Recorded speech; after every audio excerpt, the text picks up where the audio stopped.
Chers frères et sœurs dans le Christ, il faut savoir partir.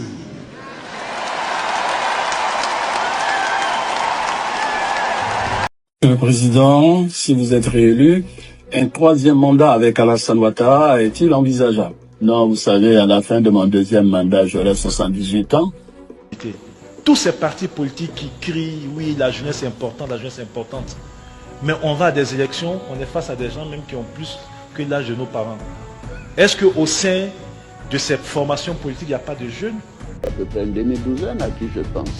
Ils sont nombreux, ils sont très compétents et je suis persuadé que nous ferons un choix démocratique et nous aurons quelqu'un de très compétent pour continuer de diriger le navire Côte d'Ivoire. Moi, je ne ferai pas 4 mandats. Camarade. Mais Alassane Ouattara est un menteur. Parce que je ne veux pas me retrouver président à 90 ans.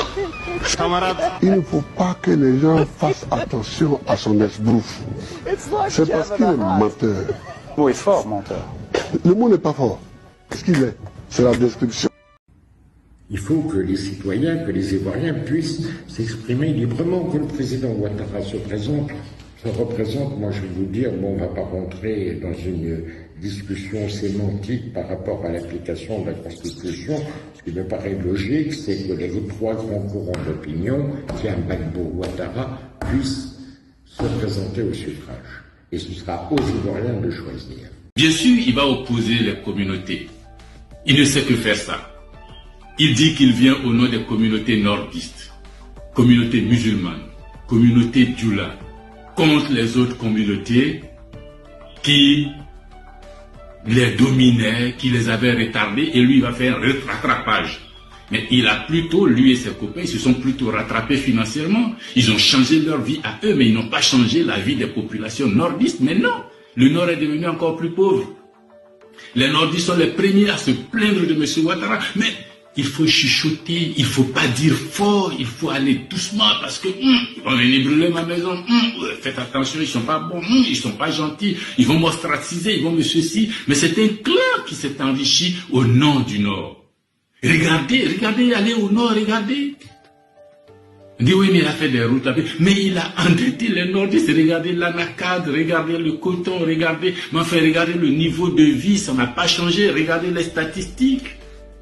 Regardez le chômage des jeunes.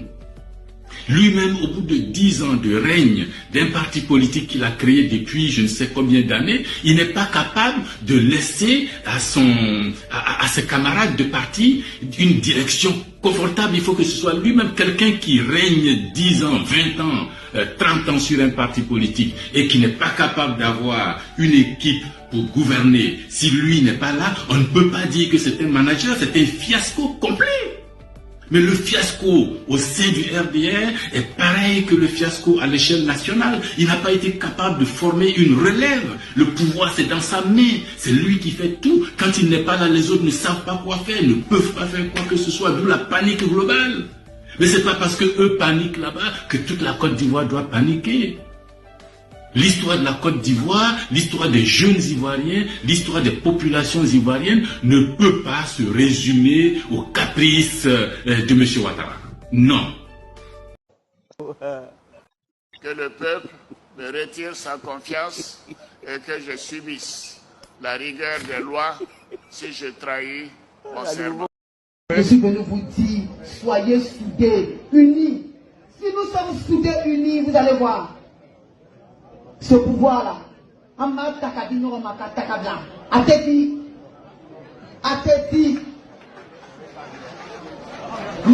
dit qu'à beaucoup pouvoir te dire,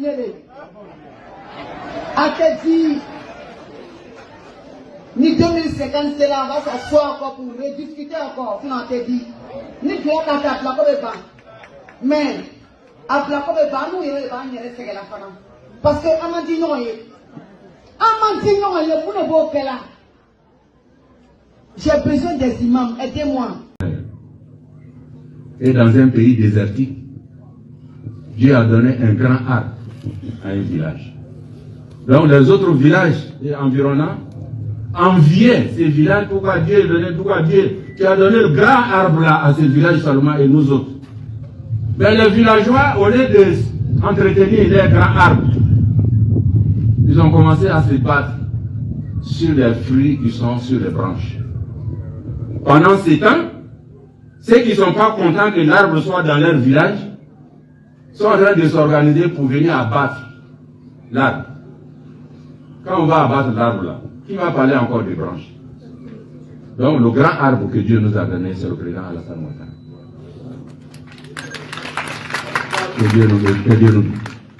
Dieu nous bénisse. Il ne faudra pas que les populations et les cadres commencent à se battre sur les fruits et les branches, les fruits qui sont sur les branches. Il faut qu'on s'occupe de l'arbre, pour que l'arbre soit là toujours pour nous donner de l'ombre, pour attirer la pluie et pour nous donner des fruits succulents. Je voudrais m'arrêter là. Jeunes, femmes, militantes et militants du PDCI-RDA, dites non à ceux qui veulent faire disparaître le PDCI-RDA.